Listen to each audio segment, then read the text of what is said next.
Hello my dear students, कैसे हैं आप लोग। जैसा कि आप लोगों को पता है कि मेरे ऑनलाइन यूट्यूब चैनल्स में क्लास 10th और 11th का दोनों का ऑनलाइन ट्यूशंस होता है, ठीक है। तो अभी फ्राइडे, सैटरडे एंड संडे को मेरा जो क्लास होता है वो क्लास 10th का होता है, जिसमें हमने पहले वाले क्लास में आपको light chapters full complete discussion कर दिए थे, ठीक है। और अब जो हमारा चैप्टर स्टार्ट हुआ था इसके पहले वाले वीडियो में, वो था आपका इलेक्ट्रिसिटी का पार्ट 1 जो मेरा हो चुका है। अब इलेक्ट्रिसिटी का पार्ट 2 के बारे में हम लोग डिस्कस करने जा रहे हैं। मतलब आज हम लोग सीखने वाले हैं बहुत सारा चीज़, ठीक है। जैसे ओम्स लॉ के बारे में सीखेंगे, ओम्स लॉ में क्या क्या पॉइंट आता है, रेसिस्टेंस पैरेलल सीरीज, बहुत कुछ सीखने वाले हैं। चलो देखो स्टार्ट करते हैं। सबसे पहला पॉइंट ओम्स लॉ के बारे में, ठीक है। तो ओम्स लॉ ये क्या होता है, ठीक है। ओम्स लॉ, अगर ओम्स लॉ नहीं जानते तो क्या जानते हो 10th वाला, ठीक है। देखो, एट कांस्टेंट टेम्परेचर, है ना, at constant temperature pressure the current flow through the conductor, है ना, इज डायरेक्टली प्रोपोर्शनल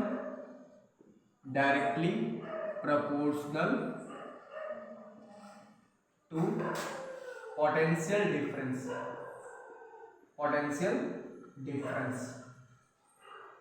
देखो, एक्चुअल में ओम्स लॉ जो था ना, वो आपका करंट और वोल्टेज दोनों के बीच में रिलेशन देता है, ठीक है, कि करंट और वोल्टेज किस पर डिपेंड करता है, वो रिलेशन दे रहा है। मतलब Ohm's law constant temperature and pressure पर वर्क करता है, इसको दिमाग में रखना, ठीक है। मतलब किसी भी वायर का टेम्परेचर और प्रेशर कांस्टेंट होना चाहिए, तभी आपका current is directly proportional to potential difference. मतलब करंट पर डिपेंड कर रहा है वोल्टेज, है ना।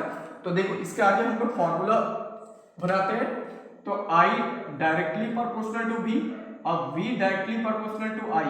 अब प्रोपोर्शनल हटाओगे तो यहां पर कांस्टेंट R लगाओगे, है ना। तो इसी R को हम लोग बोलते हैं रेसिस्टेंस।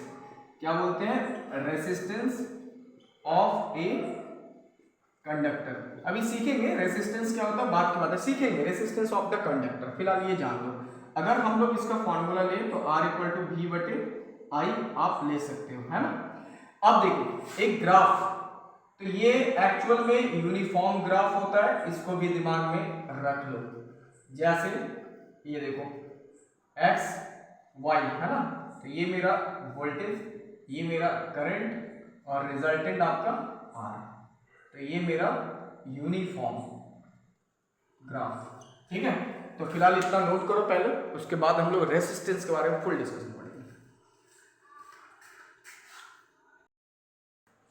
देखो, अब हम लोग आते हैं रेसिस्टेंस क्या होता है, ठीक है। सबसे पहला पॉइंट रेसिस्टेंस का डिफाइन करने का। मुझे देखो कि रेसिस्टेंस क्या होता है मेरे भाई। देखो, रेसिस्टेंस एक्चुअल में क्या होता है ना, करंट को रोकने की प्रवृत्ति को रेसिस्टेंस बोलते हैं, दिमाग में रखना। मतलब करंट को रोकने का properties, that is the resistance.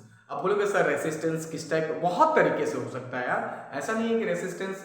देखो, करंट रुका मतलब रेसिस्टेंस हुआ।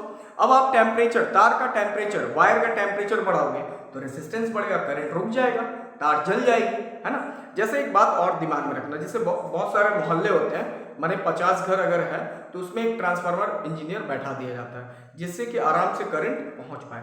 अगर उसी ट्रांसफार्मर को 2 किलोमीटर 10 किलोमीटर बाद में बैठाया जाए, वहां से करंट लाया जाए, वायर लाया जाए, वायर के थ्रू करंट, तो उस समय करंट आपका बहुत कम पहुंचेगा। मतलब करंट का फ्रीक्वेंसी डिस्टेंस बढ़ने के साथ साथ लो हो जाता है। तो करंट अगर लो हो रहा है तो रेसिस्टेंस बढ़ रहा है ना। इसका मतलब रेसिस्टेंस करंट रोकने का प्रवृत्ति को बोलते हैं, प्रॉपर्टीज को। फिलहाल इतना दिमाग में देखो, तो डिफाइन लिखेंगे कि it is an obstacle, it is an obstacle in the path of moving current, in the path of moving current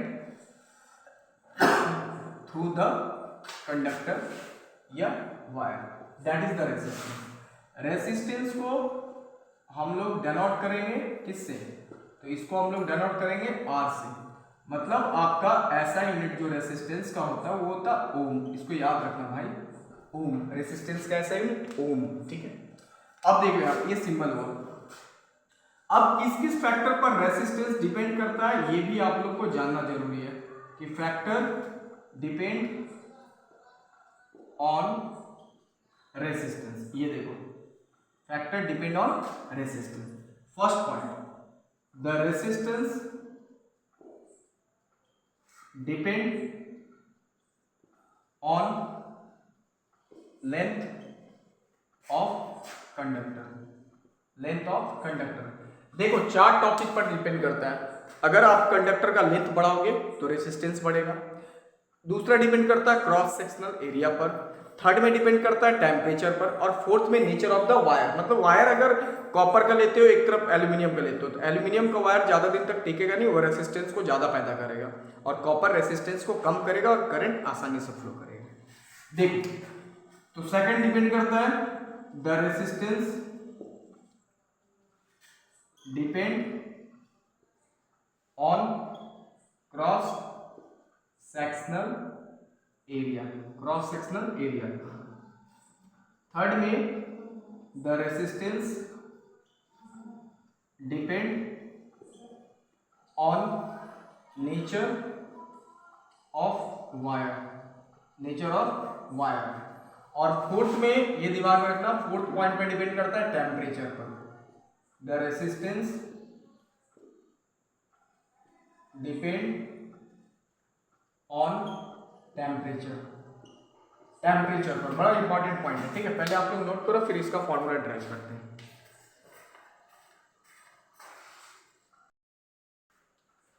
देखो अब हम लोग आते हैं फॉर्मूला ऑफ रेसिस्टेंस बनाते हैं। रेसिस्टेंस का क्या क्या फॉर्मूला होता है, ठीक है। फॉर्मूला ऑफ रेसिस्टेंस कैसे निकालेंगे, ध्यान दो। जैसे मान लेते हैं अगर रेसिस्टेंस किस फैक्टर पर डिपेंड करता है, हमने बताया ना आपको, तो resistance directly proportional to length. Directly proportional to length, length बढ़ा रेसिस्टेंस बढ़ेगा। सेकंड होता है inversely cross sectional area. Cross sectional area मतलब अगर एरिया आप बढ़ाओगे ना तो आपका रेसिस्टेंस कम हो जाएगा। अगर तार का मोटाई बढ़ा देंगे तो आराम से करंट फ्लो होगा, रेसिस्टेंस कम होगा। अब उसके बाद अब अगर ये दोनों को मिला देंगे तो L/A। अब यही प्रोपोर्शनल हटाएंगे तो रो लगाएंगे कांस्टेंट, और इसी रो को बोला जाता है रेसिस्टिविटी। इसी रो को बोलेंगे resistivity of a wire. Resistivity of a wire, है ना। ये आपका फॉर्मूला होगा, ठीक है, कि L का मतलब लेंथ, A मतलब क्रॉस सेक्शनल एरिया, रो मतलब resistivity of the wire. Actual में रेसिस्टिविटी क्या होता है, रेसिस्टिविटी एक तरह से ना प्रॉपर्टीज होता है रेसिस्टेंस प्रोड्यूस करने का, ठीक है। कि मतलब रेसिस्टेंस कैसे प्रोड्यूस होता है, रेसिस्टिविटी के कारण। तार का अगर आप रेसिस्टिविटी बढ़ाते हो तो रेसिस्टेंस आपका क्या होगा, प्रोड्यूस कर जाएगा, है ना। अब हम लोग इसके बाद आते हैं, थोड़ा सा यूनिट निकालते हैं। देखो यूनिट ऑफ रेसिस्टिविटी, तो R equal to rho into L/A, तो रो equal to R into A बटे L। तो यहां से यूनिट आप ले सकते हो, रेसिस्टेंस का ओम, एरिया का मीटर स्क्वायर, लेंथ का मीटर, मीटर कैंसिल तो ओम मीटर। ये आपका रेसिस्टिविटी का यूनिट हुआ। और रेसिस्टेंस का यूनिट तो आप ओम ले सकते हो, है ना। तो पहले आप लोग इसको नोट करो।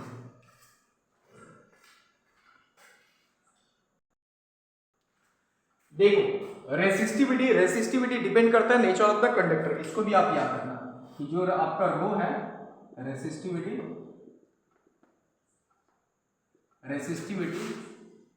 Depend on nature of conductor या वायर, है ना।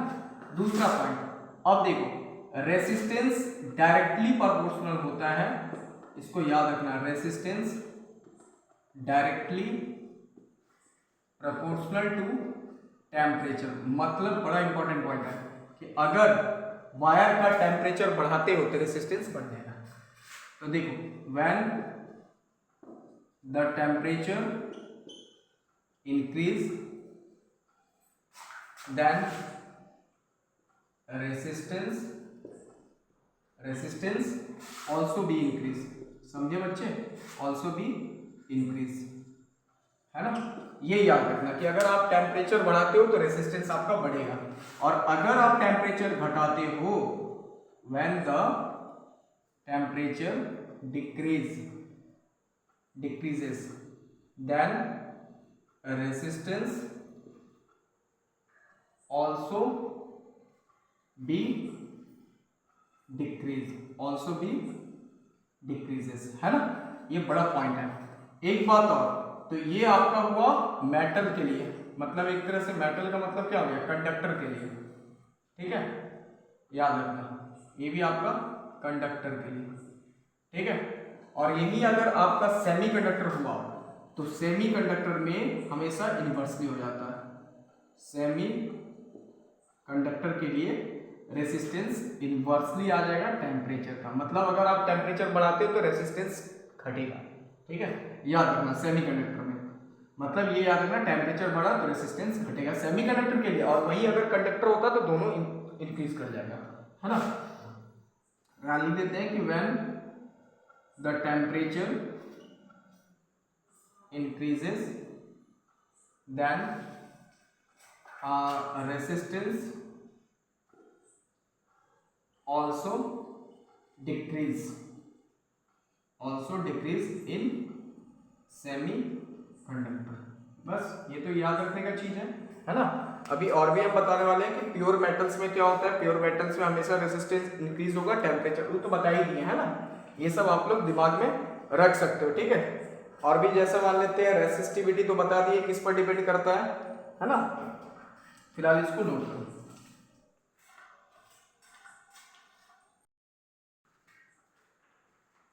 देखो अब हम लोग आते हैं कि जैसे रेसिस्टिविटी के बारे में तो बता दिए, है ना। अब 1 ओम को पहले डिफाइन करते हैं, ठीक है। तो उसके पहले आप लोग ये समझ लें कि किसमें कितना रेसिस्टिविटी होता है। जैसे मान लेते हैं अगर मेटल, ठीक है, मेटल, और इसमें रेसिस्टिविटी रो का, ठीक है, क्या वैल्यू होता है ना रेसिस्टिविटी का। अब देखो जैसे अगर मान लेते हैं पहला आप सिल्वर लोगे, तो सिल्वर में जो रेसिस्टिविटी का वैल्यू होता है 1.6 इंटू 10⁻⁻8 ओम मीटर। अगर आप सिल्वर के बाद मान लेते हैं कॉपर लोगे, ठीक है, तो कॉपर का वैल्यू हम दिखा देते हैं कि लगभग 1.7 होता है, 1.7 10⁻⁷ ओम मीटर। उसके बाद कॉपर के बाद आप एल्यूमिनियम, टंगस्टन ये ले सकते हो। एल्यूमिनियम इसमें भी आपका 2.63 लगभग 63 10⁻⁷ ओम मीटर, याद रखना। उसके बाद आते हैं हम लोग टंगस्टन में। टंगस्टन इसमें आपका आता है 5.20 10⁻⁷ ओम मीटर, है ना। अप्रोक्स वैल्यू लिखा रहे हैं इसी की वजह से, ठीक है। अब देखो आप आयरन में भी ले सकते हो। आयरन में 9.7 10⁻⁷ ओम मीटर, ठीक है। तो आयरन हो गया, है ना। लगभग आप सारा मेटल्स के बारे में हमने लिख दिया, है ना। अब एक चीज देखो 1 ओम को भी डिफाइन करते हैं। जैसे अगर आ गया कि डिफाइन करो 1 ओम, है ना, इसको आप कैसे डिफाइन करोगे। इसको डिफाइन करने का तरीका देखो, R = रो इंटू एल बटे, इसी फॉर्मूला से डिफाइन करेंगे। तो इसको डिफाइन करने का तरीका है कि when 1 ampere current flow through the conductor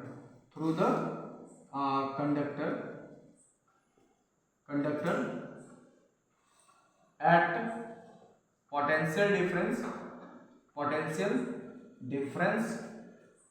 1 volt. Potential difference कितना होना चाहिए, 1 वोल्ट। देन रेसिस्टेंस इज 1 ओम। कितना आसान है डिफिनेशन, कि अगर आपका किसी भी वायर में, किसी भी कंडक्टर में 1 एम्पियर का करंट फ्लो होता है 1 वोल्ट में, तो आपका जो रेसिस्टेंस होगा 1 ओम होगा, है ना। तो ये आप लोग ने सीखा, समझ में आई बात, तो पहले नोट करो।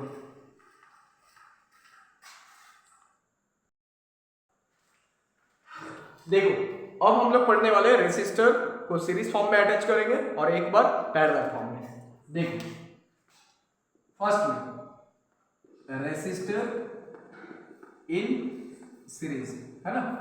तो एक बात याद रखना कि सीरीज फॉर्म में करंट सेम जाएगा और वोल्टेज डिफरेंट। जैसे देखो, मान लो ये रेसिस्टर का सिंबल हुआ, है ना, मानना क्या है, यही तो होता है। उसके बाद देखो, कम से कम 3 रेसिस्टर लगाएंगे और इसको सेल के साथ में कनेक्ट कर देंगे। सेल प्लग कनेक्ट हो गया है। अब देखो, अब जैसे ही वोल्टेज भी, है ना, करंट फ्लो करेंगे तो करंट कितना जाएगा, आई। तो इसका रेसिस्टेंस हम लोग ले लिए R1, इसका रेसिस्टेंस R2, R3। बड़ा आसान है, वोल्टेज सबका डिफरेंट जाएगा, V1 V2 V3, है ना।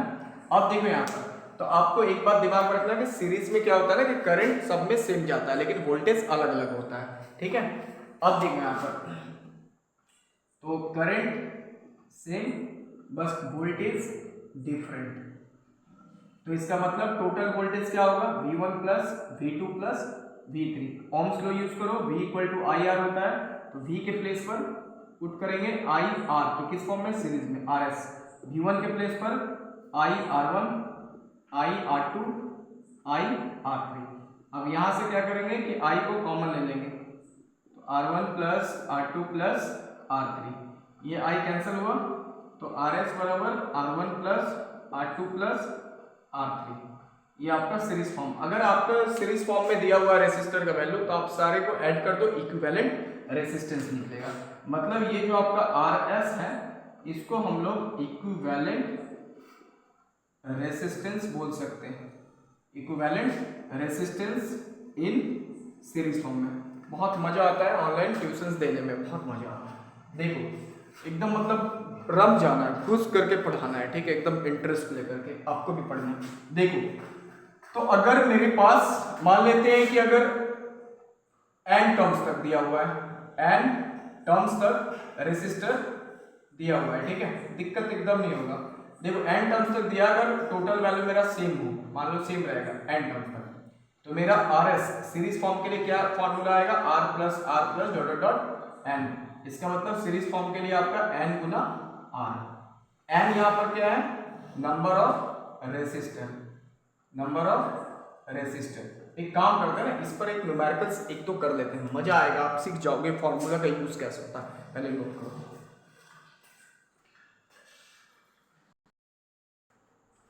देखो हम लोग एक दो न्यूमेरिकल्स भी सीखते हैं सीरीज फॉर्म का, पैरेलल फॉर्म के बेस पर, है ना। पैरेलल का तो अभी हमने फॉर्मूला नहीं बताया, बट डायरेक्ट फॉर्मूला अभी बता रहे हैं। देखो पैरेलल फॉर्म में जब भी रहेगा तो आप 1/Rp equal to 1/R1 plus 1/R2 plus 1/R3, मतलब तीनों को ऐड कर देना है। और अगर सीरीज फॉर्म में होगा तो R1 plus R2 plus R3। कैसे, देखो पुट करते हैं, ध्यान दो यहाँ पर। जैसे क्वेश्चन नंबर 1 ये दिया हुआ है, ठीक है, आपको P और Q के बीच में निकालना है। मेरे भाई देखो ये वाला, ठीक है, रेसिस्टेंस दिया हुआ है, फिर आपका ये और ये दोनों क्या है, सीरीज फॉर्म में, फिर तीनों को आपको लेना है पैरेलल फॉर्म में, ठीक है।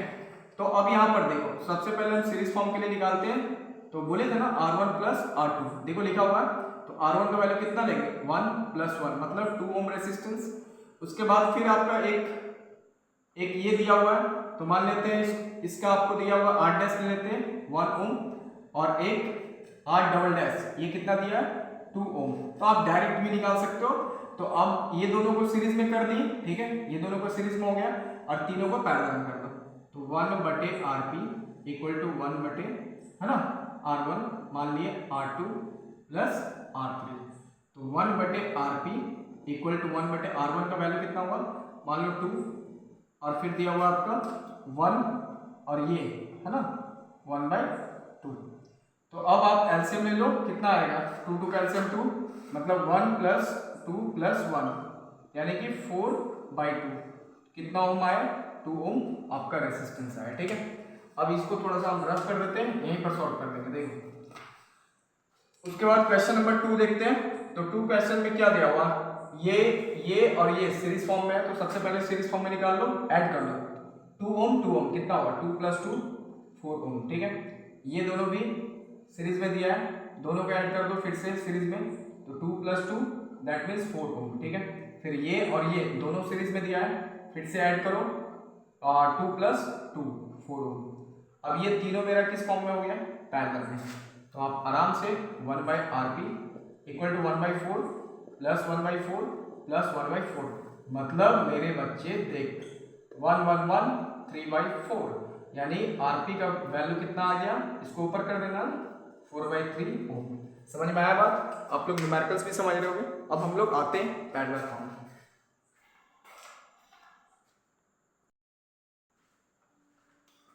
देखो अब आते हैं रेसिस्टर इन पैरेलल का फॉर्मूला निकालते हैं। ठीक है, देखो पैरेलल ये ऐसे रेसिस्टर बना, कम से कम 3 लगाना है, ये देखो है ना। अब इसको सेल के साथ में ये देखो, अब ये R1 R2 R3, बट एक बात देखो वोल्टेज सेम रहेगा और करंट क्या होगा, डिफरेंट जाएगा। मतलब इसमें I1 I2 और इसमें I3। ठीक है, ये आपको याद रखना है कि पैरेलल फॉर्म में अगर लगाओगे तो करंट आपका डिफरेंट होगा।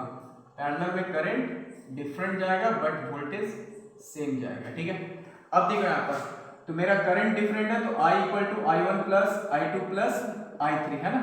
तो V = I R होता है, तो यहाँ से आप I = V/R, तो I के प्लेस पर V/R, R किस फॉर्म में, पैरेलल में। फिर V1 के प्लेस पर V/R1, V2 के प्लेस पर I2 के प्लेस पर V/R2 ले लो और V/R3। अब देखो मेरे बच्चे, तो यहाँ से क्या होगा ना कि V को आप कॉमन लोगे ना तो 1/R1 + 1/R2 + 1/R3, कितना इजी है निकालना, V कैंसिल, इसका मतलब 1/RP फॉर्मूला आ गया 1/R1 + 1/R2 + 1/R3, कितना आसान फॉर्मूला है। ठीक है, एक काम करते हैं, आरपी को क्या बोलेंगे, आप आरपी को बोल सकते हो इक्विवेलेंट। इक्विवेलेंट मतलब सबको जोड़ के निकाला गया, equivalent resistance in parallel, in parallel है ना, इक्विवेलेंट रेसिस्टेंस इन पैरेलल। अब देखो यहाँ पर अगर n टर्म्स तक निकालना होगा, n टर्म रेसिस्टर दिया हुआ है, कुछ नहीं करना, 1/RP = 1/R + n यानी कि n/R, तो RP = आ गया आपका R/n, ये फॉर्मूला ले लेंगे है ना। अब n यहाँ पर क्या है, number of resistor, number of resistor है ना। समझ में आई बात, नोट करो।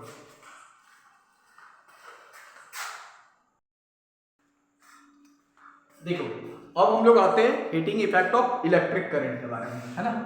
Heating effect, heating effect of electric current क्या होता है। देखो इसका मतलब क्या होता है कि अगर किसी भी वायर में आप करंट फ्लो करोगे तो वायर क्या होगा, हीट होगा, that is the heating effect. मतलब कि अगर ऐसा बोल सकते हैं हम लोग कि when the current I flow through the wire of resistance, उसका रेसिस्टेंस कितना है, मान लिए R, ठीक है,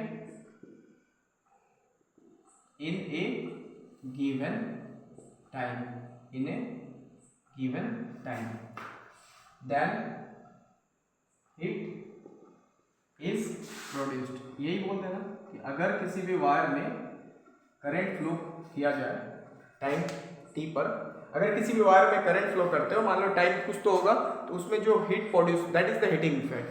मतलब हीट जितना प्रोड्यूस होगा उसी को बोलते हैं हीटिंग इफेक्ट। ठीक है, अब देखो इससे कुछ फॉर्मूला बनाते हैं कि हीट डायरेक्टली प्रोपोर्शनल होता है I² का, डायरेक्टली होता है R का। I का मतलब यहाँ पर करंट, R का मतलब रेसिस्टेंस है ना, और डायरेक्टली प्रोपोर्शनल होता है टाइम का। ठीक है, T मतलब टाइम समझना।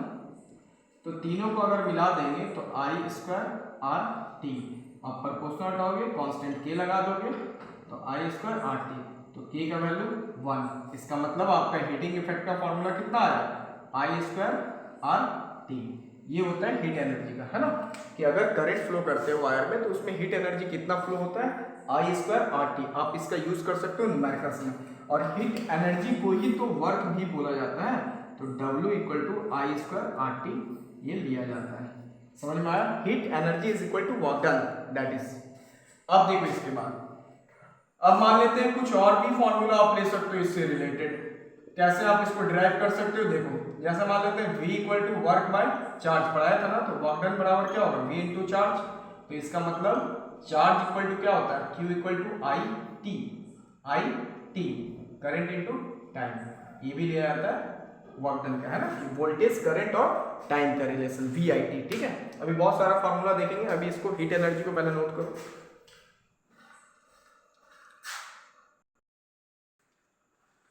देखो, अब हम लोग थोड़ा सा इलेक्ट्रिकल वर्क के बारे में समझते हैं। ठीक है, इलेक्ट्रिक वर्क, है ना, इलेक्ट्रिक वर्क। तो इलेक्ट्रिक वर्क का मतलब क्या होता है कि जैसे देखो, V इक्वल टू बोले ना वर्क बाय चार्ज, तो W बराबर क्या लोगे? वोल्टेज इनटू चार्ज, है ना। इसका मतलब अगर आप 1 कूलम का चार्ज फ्लो करते हो 1 वोल्ट पोटेंशियल डिफरेंस पर, तो जो अमाउंट ऑफ वर्क डन होगा दैट इज द 1 जूल, है ना। मतलब कि when 1 coulomb charge flow through the wire at potential of 1 volt, then work done is 1 joule, सीधा। ठीक है, अब देखो यहाँ पर, तो 1 जूल इक्वल टू वोल्टेज, तो कितना होगा? 1 वोल्ट ले सकते हैं इनटू चार्ज का कूलम होता है, तो 1 कूलम। ठीक है, समझ में आया बात? मतलब अगर आपका 1 जूल का वर्क डन होता है तो 1 वोल्ट इंटू 1 कूलम लोगे, है ना। इसमें और हम लोग जा सकते हैं, अगर फॉर्मूला यूज करें, ठीक है, तो हम लोग और भी यूज कर सकते हो। जैसे वर्क इक्वल टू वोल्टेज है ना, तो V के प्लेस पर आई आर डाल दो इंटू क्यू के प्लेस पर आई टी। तो आप यहां से भी कन्वर्ट कर सकते हो, I into I square R T, है ना। ये भी आप कन्वर्ट कर सकते हो, इससे कोई दिक्कत नहीं होना चाहिए। और एक सीख लो, जैसे 1 किलो जूल, है ना, 1, ये सब याद रखने का चीज है measurement. 1 kilo joule equal to 10 to the power 3 joule लिया जाता है।